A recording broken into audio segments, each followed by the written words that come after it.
मेरे प्यारे व्यूवर्स, मैं सुमन अपने YouTube channel creators and viewers पर आप सबों का हार्दिक स्वागत करता हूं और आशा करता हूं कि आप सभी मजे में होंगे और अपनी तैयारी में जोर शोर से लगे होंगे। आपकी तैयारी को और समृद्ध करने के लिए आज मैं प्रतियोगिता दर्पण जनवरी 2023 अंक का नवीनतम सामान्य ज्ञान लेकर प्रस्तुत हूँ और आशा करता हूँ कि ये आपके लिए लाभकारी होगा। प्लीज़ आप इसे पूरा वीडियो देखें और अगर पसंद आए तो अपनी तैयारी कर रहे अन्य मित्रों को शेयर करें, कमेंट करें, लाइक करें और अगर आप पहली बार मेरे चैनल पर आए हैं तो प्लीज़ इसे सब्सक्राइब कर बेल नोटिफिकेशन को ऑन कर लें ताकि जो भी वीडियो मैं अपलोड करूं आप तक आसानी से पहुंच सके। तो चलिए शुरू करते हैं मित्रों। नवीनतम सामान्य ज्ञान सबसे पहले आता है शब्द संक्षेप। एब्रिविएशन में हम जानते हैं AITIGA। इसका फुल फॉर्म क्या होता है? इसका फुल फॉर्म होता है Asian India trade in goods agreement. अगर इसकी व्याख्या की जाए तो वस्तुओं के व्यापार के सिलसिले में यह भारत व आसियान के बीच संपन्न समझौतों का यह शब्द संक्षेप है जो 2010 में लागू किया गया था। वैश्विक व्यापार की परिस्थितियों में अनेक परिवर्तनों के चलते 12 वर्ष पुराने इस समझौते में परिवर्तन की आवश्यकता है। इसके लिए दोनों पक्षों में बातचीत आजकल जारी है। आगे बढ़ते हैं अपॉइंटमेंट्स की तरफ, नियुक्तियां। तो जानते हैं अरुण गोयल देश के दूसरे चुनाव आयुक्त नियुक्त किए गए।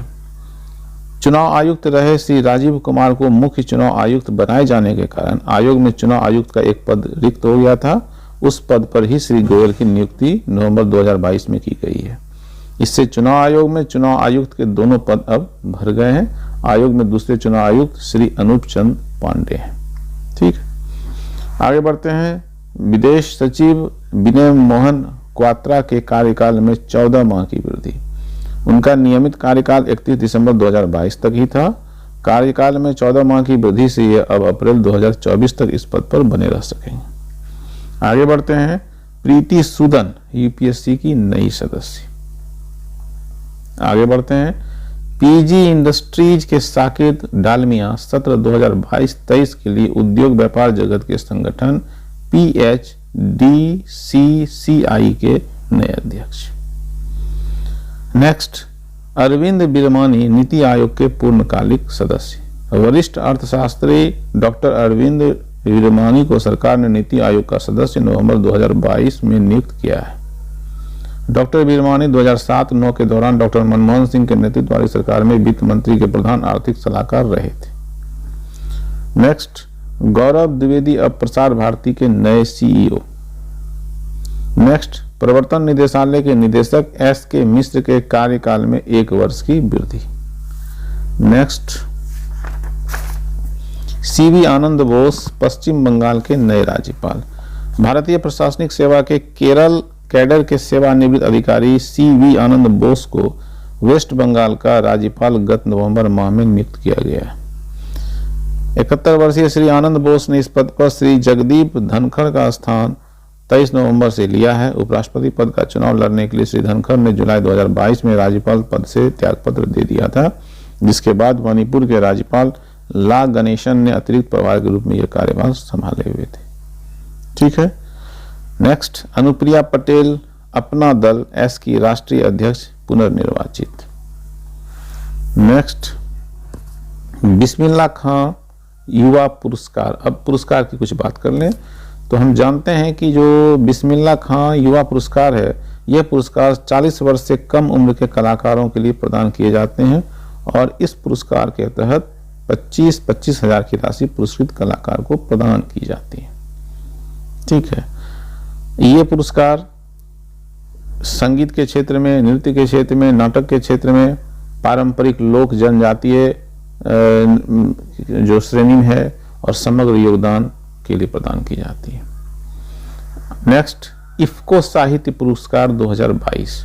प्रसिद्ध कवि, हिंदी उपन्यासकार एवं लेखक श्री लाल शुक्ल की स्मृति में IFFCO India farmers fertiliser cooperative limited के द्वारा स्थापित साहित्य पुरस्कार वर्ष 2022 के लिए बिहार के हिंदी कथाकार श्री जयनंदन का चयन किया गया है और उनको प्रदान किया गया।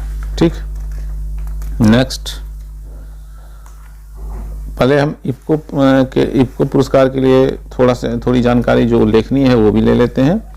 इफ्को के द्वारा 2011 में स्थापित इस पुरस्कार के तहत प्रशस्ति पत्र व प्रतीक चिन्ह के साथ 11 लाख रुपए की राशि प्रदान की जाती है।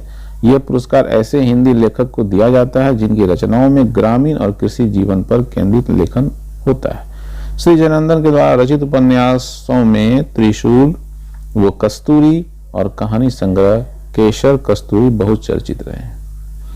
नेक्स्ट, अंतर्राष्ट्रीय एमी पुरस्कार 2022।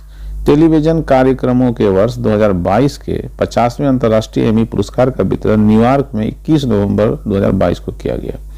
यह पुरस्कार प्राइम टाइम एमी पुरस्कारों से भिन्न है और यह वार्षिक पुरस्कार मूल रूप से अमेरिका से बाहर निर्मित और प्रसारित टीवी कार्यक्रम में उत्कृष्टता के लिए ही दिए जाते हैं। International academy of television arts and sciences के वर्ष 2022 के यह पुरस्कार 15 विभिन्न श्रेणियों में दिए गए हैं, जिनमें से प्रमुख पुरस्कार निम्नलिखित हैं। कौन कौन से हैं तो इसको पढ़ते हैं।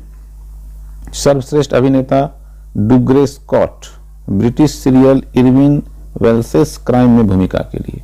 सर्वश्रेष्ठ अभिनेत्री लू डेलागे, फ्रांसीसी serial The Mad Women's Ball में भूमिका के लिए।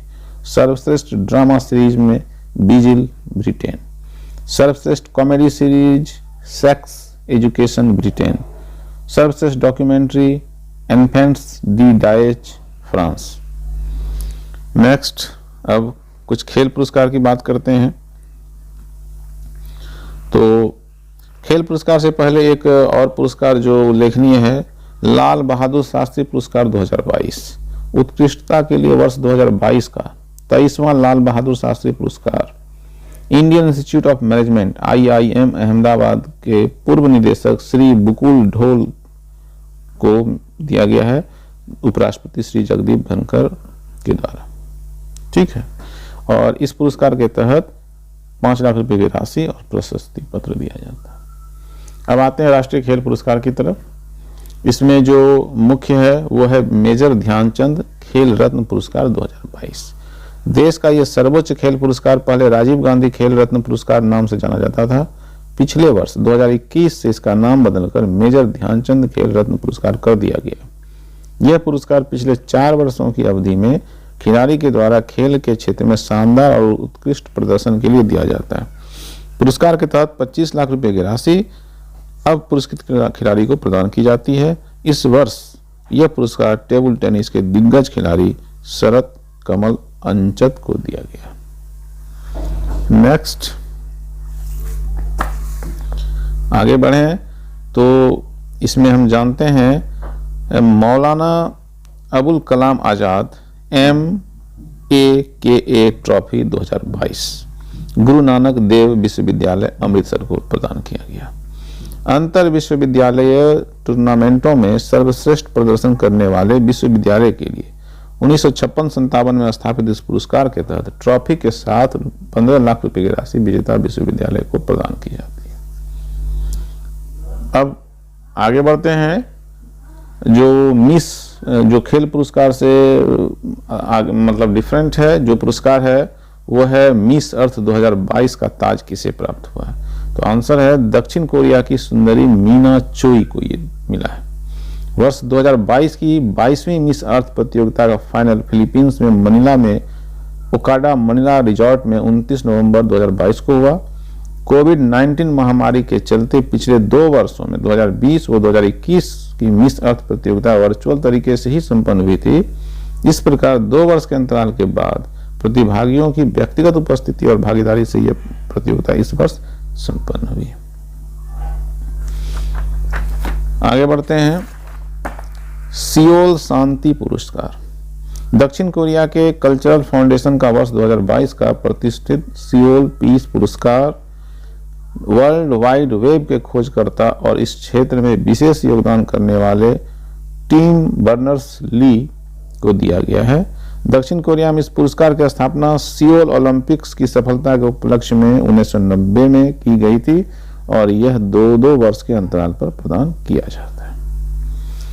नेक्स्ट, कुछ जो हमारे बहुत ही महत्वपूर्ण व्यक्ति थे जिनको हम लोग आज खो चुके हैं और उनका निधन हो गया है और उनके बारे में जानकारी प्राप्त करते हैं।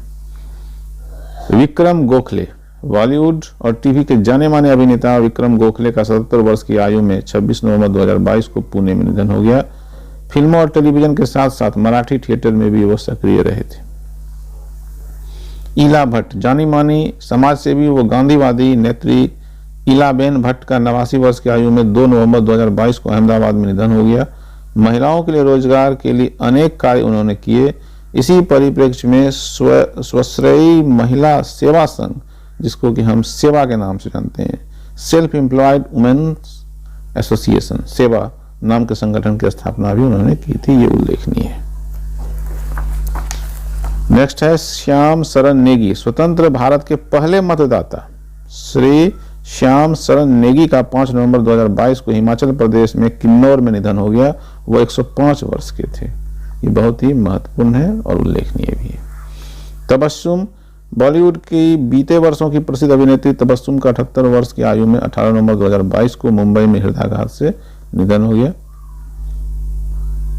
जियांग जेमिन, चीन के पूर्व राष्ट्रपति जियांग जेमिन का लंबी बीमारी के बाद 96 वर्ष की आयु में 30 नवंबर 2022 को संघाई में निधन हो गया।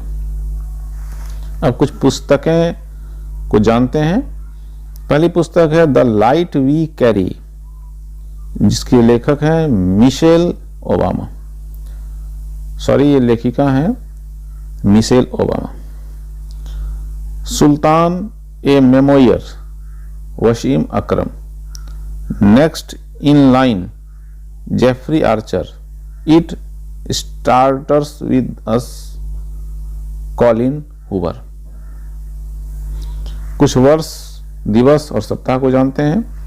नवंबर महीने के, अगर हम नवंबर महीने को उस पर आप ध्यान देते हैं तो नवंबर में 1 नवंबर उल्लेखनीय है, जिसमें 7 राज्यों हरियाणा, पंजाब, मध्य प्रदेश, छत्तीसगढ़, आंध्र प्रदेश, कर्नाटक व केरल और 5 यूनियन टेरिटरीज केंद्र शासित क्षेत्र दिल्ली, लक्षद्वीप, पुदुचेरी, चंडीगढ़ और अंडमान निकोबार द्वीप समूह का स्थापना दिवस है। 7 नवंबर राष्ट्रीय कैंसर जागरूकता दिवस है। 9 नवंबर उत्तराखंड का स्थापना दिवस है। 9 नवंबर राष्ट्रीय विधिक साक्षरता दिवस भी है। 10 नवंबर शांति एवं विकास के लिए विश्व विज्ञान दिवस है। 11 नवंबर राष्ट्रीय शिक्षा दिवस है, जो भारत के पहले शिक्षा मंत्री मौलाना अबुल कलाम आजाद के जन्म दिवस 11 नवंबर 2008 से राष्ट्रीय शिक्षा दिवस के रूप में देश में मनाया जा रहा है।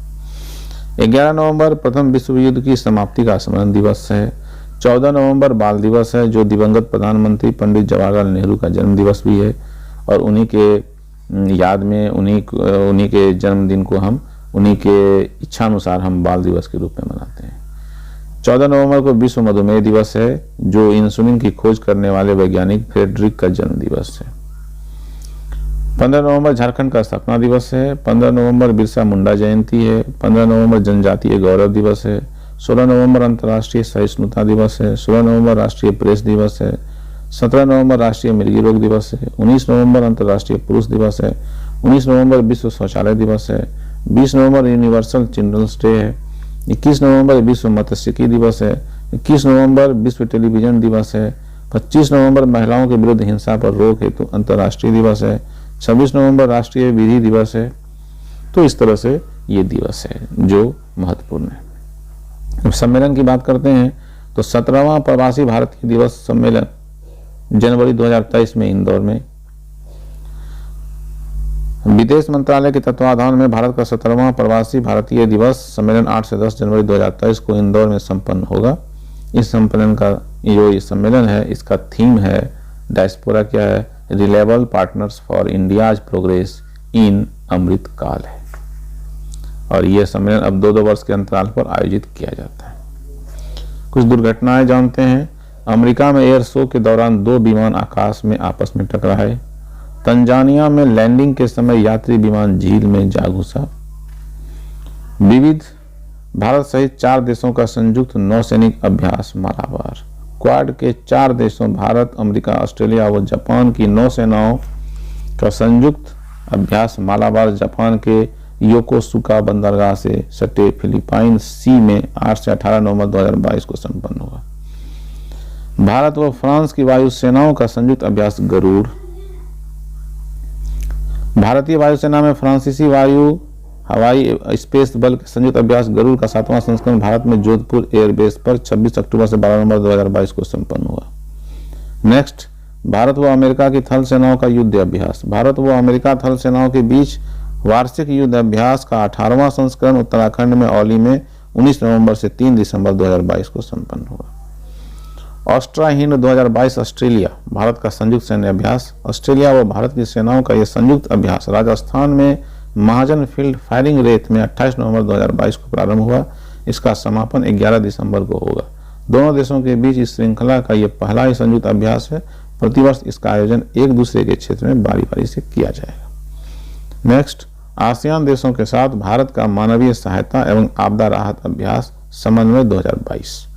आसियान देशों के साथ भारत का HADR संयुक्त अभ्यास आगरा के वायु सैनिक केंद्र पर 28 से 30 नवंबर 2022 को संपन्न हुआ। इसे समन्वय 2022 नाम दिया गया था। वायुसेना के साथ साथ राष्ट्रीय आपदा प्रबंधन प्राधिकरण व अन्य हितधारक एजेंसियां आसियान देशों के प्रतिनिधियों के साथ संपन्न इस अभियान में शामिल थी। तो मित्रों, ये महत्वपूर्ण सूचनाएं थी जो संकलित है प्रतियोगिता दर्पण जनवरी 2023 अंक के नवीनतम सामान्य ज्ञान से, और इसके लिए हम प्रतियोगिता दर्पण पत्रिका का, उनकी पूरी टीम का अनेक अनेक आभार व्यक्त करते हैं और आशा करते हैं कि ये जो सूचनाएं मैं अब तक पहुंचा पाया आपके लिए अत्यंत लाभकारी होगा।